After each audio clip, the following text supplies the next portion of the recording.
ማርታ ዛሬ አምራለች። እንግዲህ ከዛሬ በኋላ ወደ ሶሊና ወደ አቤላ ህይወት በድጋሚ አልመጣም ብላ ፊቷን በእንባ አጥባ አቤላን ስማው ጉንጩን እጁን ሳይቀር እንግዲህ ስማው ተሰናብታቸዋለች ማለት ነው። ሶሊም በጣም ደንግጣለች፣ በጣም አዝናለች።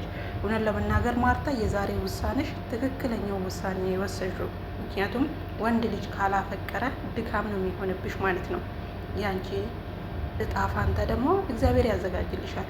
ስለዚህ እዚች ቦታ ላይ አንቺ ድካም ብቻ ነው የሚሆንብሽ እና እኔ አገኝሃለሁ ስለው ራሱ እኔን ብቻውን ማግኘት አይፈልግም ከሶሊያና ጋር ካልሆነ እያልሽ ነው። ይሄ ማለት ደግሞ እንደማያፈቅርሽ በተግባር እያሳየሽ ነው። አንቺ ደግሞ ጊዜሽን፣ የሴትነት ጊዜሽን፣ ክብርሽን ዝቅ አድርገሽ እሱ መከተል የለብሽም። ለማያፈቅርሽ ሰው በዚህ ልክ ክብርሽን ማውረድ የለብሽም። እውነት ለመናገር ነገ እኮ ሌላ ቀን ነው። በዚህ ልክም ደግሞ ማልቀስ አይጠበቅብሽም። ለማያፈቅርሽ ሰው፣ የሚያፈቅርሽ ሰው ቢሆን እኮ ነው የምታለቅሽለት አይደል እንዴ? ይሄ ደግሞ እንደማይፈልግሽ በተግባር ሴት ይዞ እያሳየሽ ነው። ልቡ ያለው ሶሊያና ጋር ነው። አንቺ ደግሞ ድካም ብቻ ነው።